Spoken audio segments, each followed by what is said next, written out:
Welcome to our channel column selection. आज की इस वीडियो में हम रऊफ क्लासा साहब का जो कॉलम आपके सामने पेश करेंगे उसका उन्वान है डॉलर और ऊंट।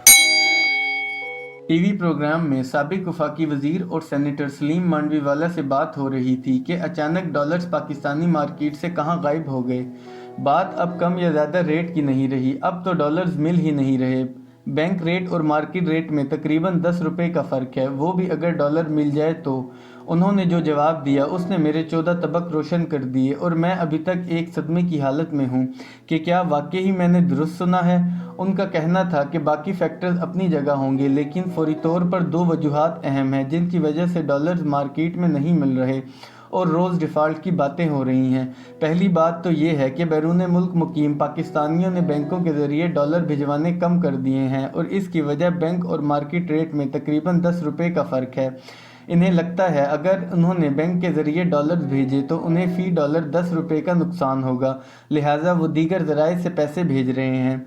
बहुत सारे ओवरसीज़ पाकिस्तानियों ने इस वजह से भी कम डॉलर भेजना शुरू कर दिया है क्योंकि वो इस बात पर नाराज़ हैं कि इमरान खान को क्यों हटाया गया। बताया गया है कि मिलियन ऑफ डॉलर्स जो रोशन डिजिटल अकाउंट में जमा कराए गए थे वो भी अक्सरियत वापस ले चुकी है, लिहाजा इससे भी ज़खायर में कमी हुई है। एक और हैरान कुन फैक्टर जो ओवरसीज़ पाकिस्तानियों वाली बात से भी ज़्यादा ख़तरनाक और दिल दुखाने वाला है वो ये है कि पाकिस्तानी बरामद कुनिंदगान भी अपने डॉलर्स वतन वापस नहीं ला रहे। हुकूमती पॉलिसी के तहत बरामद कुनिंदगान 180 दिनों के लिए डॉलर्स मुल्क से बाहर रख सकते हैं, मतलब जो अशिया उन्होंने पाकिस्तान से बाहर भेजी थी और उनका जो भी बिल बना था वो 6 माह उन्हीं मुल्कों में रख सकते हैं जहाँ वो अशिया भेजी गई थी।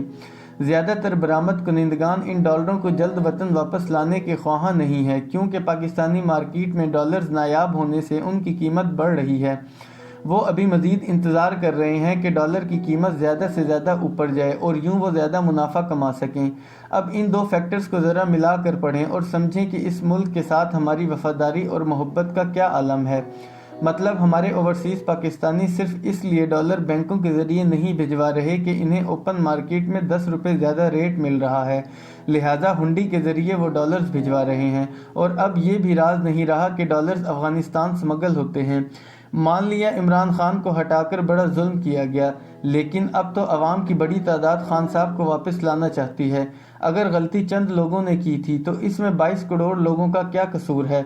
इन 22 करोड़ लोगों में इमरान खान के अपने 2-3 करोड़ हामी भी मौजूद हैं जो इस सोच से मुतासिर हो रहे हैं। जिन्होंने खान को हटाया था उनका मानना है कि अगर वो उन्हें ना हटाते तो पाकिस्तान के सिफारती ताल्लुकात मज़ीद मुतासिर हो सकते थे। उनकी हुकूमत के आखिरी दिनों में पाकिस्तान के ताल्लुकात अमेरिका, चीन, बरतानिया, यूरोपीय यूनियन, सऊदी अरब और मिडल ईस्ट की अक्सर रियासतों से मिसाली ना रहे थे। इन हालात में खान साहब के लिए भी मुल्क का निज़ाम चलाना मुश्किल लग रहा था, लेकिन अवाम को बड़ा गुस्सा इस बात पर है कि मान लिया इमरान खान से मुल्क नहीं चल रहा था और हालात बहुत ख़राब थे, लेकिन उनकी जगह जिन्हें लाया गया वो कौन से फरिश्ते थे। अवाम की अक्सरियत ने इन्हीं से मुतनफ़र होकर इमरान खान की हिमायत की थी कि वो इन सब हुक्मरानों से अब भी बेहतर हैं और वो 3 साल बाद दोबारा वापस आ गए हैं। लेकिन सवाल ये है, क्या मुल्क को इसलिए अकेला छोड़ दिया जाए और इसे डूबने दिया जाए क्योंकि इस मुल्क में मेरी या आपकी पसंद का बंदा वज़ीर आज़म नहीं है।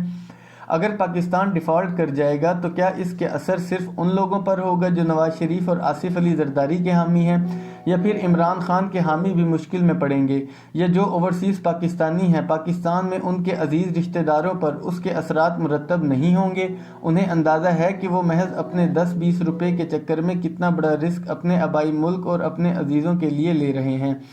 अब ज़रा बरामद कुनिंदगान को देख लें। पाकिस्तान में अगर वाकई किसी क्लास और तबके के नखरे उठाए जाते हैं वो बरामद कुनिंदगान हैं, क्योंकि वो हमारे लिए बैरून मुल्क से डॉलर्स लाते हैं। इन बरामद कुनिंदगान को सस्ती गैस और सस्ती बिजली दी जाती है, इन पर ड्यूटी और टैक्सेस माफ़ होते हैं। बैरून मुल्क भी अमेरिका और यूरोपीय यूनियन को कह कहलवा कर वहाँ ड्यूटी में कमी कराई जाती है ताकि वो अपनी मसनूआत सस्ती बेचकर पाकिस्तान के लिए डॉलर्स कमाकर घर वापस ला सकें।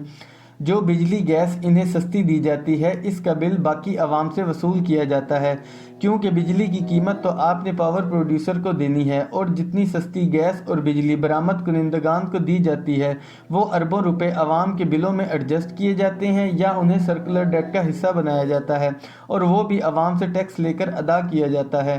سب کچھ عوام سے لے کر بھی یہ برآمد کنندگان اس لیے ڈالرز فوراً واپس نہیں لاتے کہ ذرا ریٹ کچھ اور بڑھ جائے تو پھر لائیں گے اور چند کروڑ روپے مزید کما لیں گے، چاہے اس دوران ملکی معیشت کا بیڑا غرق ہو جائے۔ پاناما اسکینڈل میں ایف بی آر نے سپریم کورٹ میں انکشاف کیا تھا کہ جب یہ انکوائری شروع کی گئی کہ پاکستانیوں کے پاس آف شور کمپنیاں اور جائیدادیں کہاں سے آئیں، تو پتہ چلا کہ اکثر برآمد کنندگان نے بیرون ملک ان ڈالروں سے جائیدادیں خریدی تھی جو انہوں نے پاکستان واپس لانا تھے۔ سلیم مانڈوی والا کا کہنا ہے کہ حکومت کو برآمد کنندگان کو 6 ماہ تک بیرون ملک میں ڈالرز رکھنے کی حاصل سہولت کو 4 ماہ کر دینا چاہیے تاکہ ملک کو اس وجہ سے جس بحران کا سامنا کرنا پڑتا ہے اس میں کمی آئے۔ جناب، یہ ہیں ہمارے اوورسیز پاکستانی بھائی جو اس ملک سے محبت کرتے ہیں لیکن ڈالرز اس لیے بینکوں کے ذریعے نہیں بھیج رہے کہ اس طرح اوپن مارکیٹ سے 10 روپے کم ملتے ہیں، اور وہ جو ڈالرز اوپن مارکیٹ میں چند ہزار روپے زیادہ لے کر فروخت کر رہے ہیں وہ سیدھا افغانستان جا رہے ہیں، اور پاکستان خود بیرون ملک بھاری مارک اپ پر وہی ڈالرز ادھار لے رہا ہے۔ چند ماہ پہلے کیسے سابق وزیر خزانہ شوکت ترین خیبر پختونخوا اور پنجاب کے وزرائے خزانہ کو فون پر سمجھا رہے تھے کہ آئی ایم ایف کے ساتھ ڈیل کیسے خراب کرنی ہے تاکہ ملک دیوالیہ ہو جائے۔ شوکت ترین اس ملک کے 2 بار وزیر خزانہ رہے ہیں۔ وہ یہ مشورہ محض اس لیے دے رہے تھے کیونکہ انہیں اس کرسی سے ہٹا دیا گیا تھا۔ جس ملک نے انہیں عزت دی، جس ملک کے عوام نے انہیں خزانے کی کنجیاں دیں، وہ سیٹ جانے پر اسی ملک کی معیشت کو ڈبونا چاہتے تھے۔ اگر یہی بات سعودی عرب، روس، چین یا ایران کے کسی وزیر نے کی ہوتی تو اب تک اس کے خلاف ایکشن لیا جا چکا ہوتا، لیکن یہاں ویسا رواج نہیں ہے۔ شوکت ترین جو ملک کو دیوالیہ قرار دلوانا چاہ رہے تھے، انہیں کسی نے نہیں پوچھا تو پھر ہمارے برآمد کنندگان یا اوورسیز پاکستانی کیوں یہ کام نہ کریں؟ پہلے ہم ایک پاؤ گوشت کے لیے اونٹ ذبح کرتے تھے، اب ہمیں پاؤ گوشت نہیں بلکہ پورے کا پورا اونٹ ہی چاہیے۔